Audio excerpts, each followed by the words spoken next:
আসসালামু আলাইকুম। BD tasty Farzana কিচেনে সবাইকে ওয়েলকাম। আজ তৈরি করব গরুর মাংস দিয়ে বিরিয়ানি। গরুর মাংস দিয়ে যত ধরনের খাবার তৈরি করা যায় তার মধ্যে বিফ বিরিয়ানি কম বেশি সবারই পছন্দের। ঘরোয়া যে কোনো আয়োজনে হোক অথবা উৎসব, খাবার টেবিলে এই খাবারটি যোগ করলে আলাদা মাত্রা নিয়ে আসে অনেকে মনে করেন। এই বিরিয়ানি খুব সহজে কিভাবে রান্না করা যায় সেই রেসিপিটি আজ আমি আপনাদের সাথে শেয়ার করব। আশা করছি ভালো লাগবে। চলুন প্রথমে আমি এখানে নিয়ে নিচ্ছি কাজু বাদাম, চীনা বাদাম, কিশমিশ, কাঁচামরিচ, সাথে দিয়ে দিচ্ছি একটা টমেটো এবং পেঁয়াজ বেরেস্তা। সবগুলো উপকরণ একসাথে ব্লেন্ডার করে রান্নায় অ্যাড করলে বিরিয়ানি ভীষণ মজা হয় খেতে। অবশ্যই এগুলো অ্যাড করার চেষ্টা করবেন।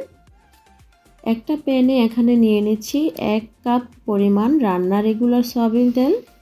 তেলটা দিয়ে দিচ্ছি এখানে 2টা তেজপাতা, 2 টুকরো দারুচিনি, 4টা এলাচ, একটা স্টার মশলা দিয়ে 1 মিনিটের মতো ভেজে নিব। সুন্দর একটা ফ্লেভার যখন চলে আসবে তখন এখানে অ্যাড করছি 1 কাপ পেঁয়াজ কুচি। পেঁয়াজটাকে সামান্য একটু নরম করে ভেজে নিব। এখন এখানে অ্যাড করছি 1 টেবিল চামচ আদা রসুনের পেস্ট, আরও দিয়ে দিচ্ছি 1/2 টেবিল চামচ। এখানে মোট আমি 1.5 টেবিল চামচ আদা রসুনের পেস্ট অ্যাড করেছিলাম।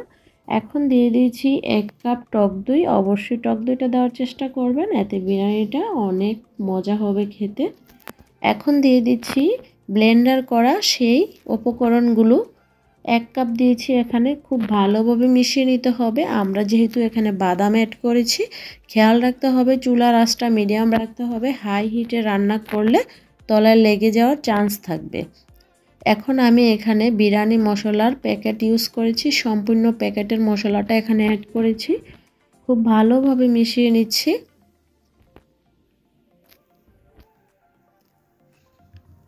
এখন এখানে অ্যাড করছি 1 টেবিল চামচ লাল মরিচের গুঁড়া। কেউ যদি ঝাল খেতে পছন্দ না করেন মরিচের গুঁড়াটা স্কিপ করতে পারেন। খুব ভালোভাবে মিশিয়ে নিচ্ছি। খুব ভালোভাবে কষিয়ে নেওয়ার জন্য এখানে অ্যাড করেছি 1/2 কাপ পানি।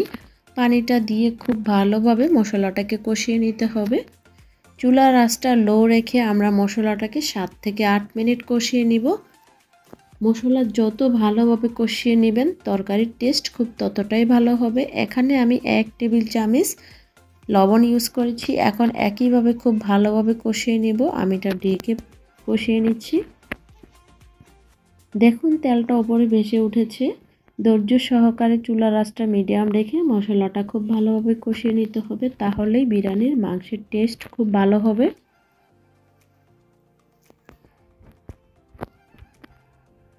এখন দিয়ে দিচ্ছি এখানে ধুয়ে রাখা সেই গরুর মাংসগুলো। এখানে আমি মাংসের সাথে যে হাড় ছিল, চর্বি ছিল সবগুলোই একসাথে নিয়েছি। খুব ভালোভাবে মিশিয়ে নিচ্ছি।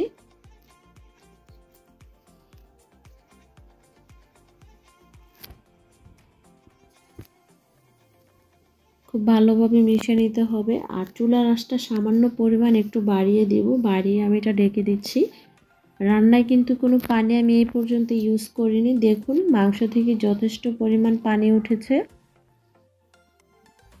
মাংস থেকে যে পানি উঠেছে সেই পানিতে মাংসটা ভালোভাবে সিদ্ধ করে নিব, কারণ এতে বিরিয়ানির মাংসটা খেতে ভীষণ মজা লাগবে। আর চুলার আঁচটা লো রেখে সময় নিয়ে রান্না করতে হবে, তাহলেই মাংসটা খুব ভালোভাবে সিদ্ধ হয়ে যাবে। আপনারা স্ক্রিনে লক্ষ্য করুন, আমি চুলার আঁচটা একেবারেই লো রেখেছি। লো রেখে আমি মাংসটাকে খুব ভালোভাবে সিদ্ধ করে নিচ্ছি। একটু সময় নিয়ে রান্না করলে আপনার তরকারিটা খেতে ভীষণ মজা লাগবে। আপনার স্ক্রিনে লক্ষ্য করুন মাংসের কালার চেঞ্জ হয়ে গিয়েছে, খুব সুন্দর একটা কালার চলে আসছে এবং মাংসটা আমার প্রায় সিদ্ধ হয়ে গিয়েছে। এখন আমি এখানে ফ্লেভারের জন্য 4-5টা কাঁচামরিচ ইউজ করেছি এবং কিছুটা পেঁয়াজ বেরেস্তা দিয়ে দিলাম। দিয়ে এখন চুলার আঁচটা একটু বাড়িয়ে দিয়েছি, যেহেতু আমার মাংসটা খুব ভালোভাবে সিদ্ধ হয়ে গিয়েছে। স্ক্রিনে লক্ষ্য করুন তেলটা উপরে ভেসে উঠেছে আর মাংসটা খুবই ভালোভাবে সফট হয়ে সিদ্ধ হয়ে গিয়েছে। এখন আমি চুলাটা অফ করে দিয়েছি। এখন আমি পোলাও রান্নার জন্য এখানে অ্যাড করছি প্রথমে 1 টেবিল চামচ ঘি। অবশ্যই ঘিটা দেওয়ার চেষ্টা করবেন, এতে খেতে ভীষণ মজা হবে আর খুব সুন্দর একটা ফ্লেভার আসবে। এখন আমি এখানে অ্যাড করছি 2 টেবিল চামচ রান্নার রেগুলার সয়াবিন তেল।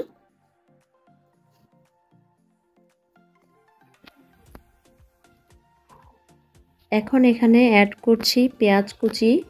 পেঁয়াজটাকে বেশি ব্রাউন করে ভাজার কোনো প্রয়োজন নেই, সামান্য একটু ব্রাউন করে ভেজে নিলেই হবে। এখন এখানে আমি অ্যাড করছি ধুয়ে রাখা চিনি গুঁড়া। চাষি চাল এখানে আমি অ্যাড করেছি। অবশ্যই আপনারা চালটাকে রান্না করার আগে 20 থেকে 30 মিনিট আগে ধুয়ে পানিটাকে ঝরিয়ে নেবেন, এতে পোলাও ভাতটা অনেক ঝরঝরে হবে। এখন চুলার আঁচটা লো রেখে ধৈর্য সহকারে চালটাকে খুব ভালোভাবে ভেজে নিতে হবে।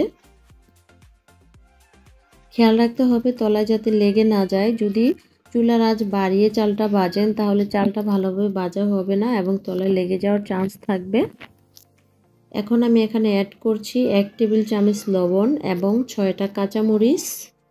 এখানে দিয়ে দিচ্ছি আমি 2 টুকরো লেবুর রস। লেবুর রসটা দেওয়ার একটাই কারণ, ভাতটা একটা ভাত আর একটা ভাতের সাথে লাগবে না, পোলাও ভাতটা অনেক ঝরঝরে হবে। এখন একইভাবে খুব ভালোভাবে আমি নেড়ে চেড়ে চালটাকে খুব ভালোভাবে ভেজে নিচ্ছি। এখন এখানে দিয়ে দিয়েছি আমি হাফ সিদ্ধ করে রাখা মটরশুঁটি। অবশ্যই মটরশুঁটিটা হাফ সিদ্ধ করে দিবেন, এতে খুব ভালোভাবে মটরশুঁটিটা সফট হবে। একইভাবে খুব ভালোভাবে ভেজে নিচ্ছি। চালটা যখন ভেজে নেওয়া হয়ে যাবে তখন আপনি বুঝতে পারবেন চাল থেকে একটা শন শব্দ আসবে। এখন দিয়ে দিচ্ছি রান্না করে রাখা সেই গরুর মাংসগুলো। এখন গরুর মাংসটা দিয়ে আমি খুব ভালোভাবে মিশিয়ে আরও 5 মিনিটের মতো চুলার আঁচটা মিডিয়াম রেখে ভেজে নিব।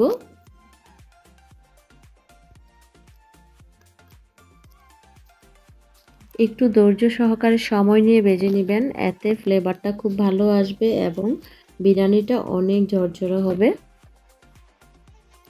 খুব ভালোভাবে যখন ভেজে নেওয়া হয়ে যাবে তখন আমি এখানে অ্যাড করছি গরম করে রাখা 7 কাপ পানি।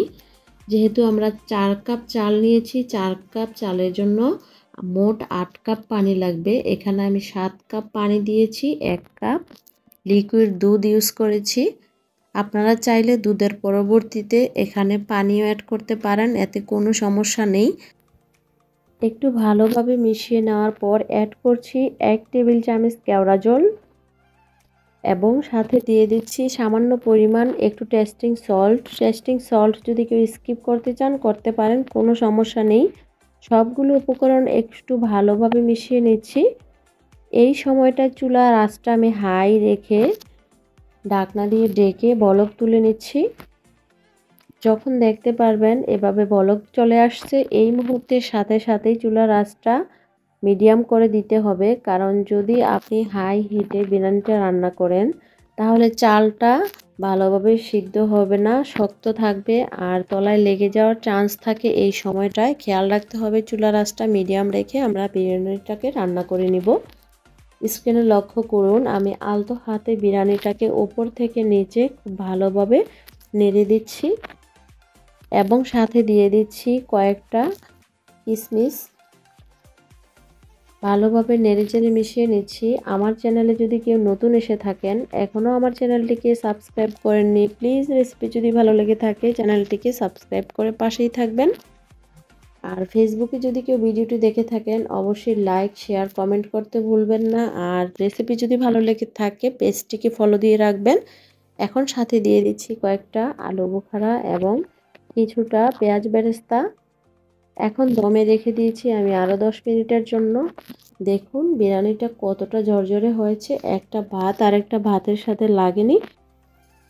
এই তো ঘরে বসে খুব সহজে বিফ বিরিয়ানির রান্নার রেসিপি এবার ঘরেই নিজে বানিয়ে নিতে পারবেন এই মজাদার খাবারটি, আর প্রিয়জনকে সার্ভ করতে পারবেন আপনার পছন্দের খাবারটি নিজেই রান্না করে। আমি আপনাদের সাথে সার্ভ করে দেখিয়ে দিচ্ছি এবং দেখুন স্ক্রিনে ভাত কতটা ঝরঝরে হয়েছে এবং খেতে ভীষণ মজা হয়েছিল। আপনারা আজই ট্রাই করতে পারেন। আমার রেসিপি যদি আপনাদের কাছে ভালো লেগে থাকে প্লিজ রেসিপিটিকে বেশি বেশি করে শেয়ার করে দিবেন।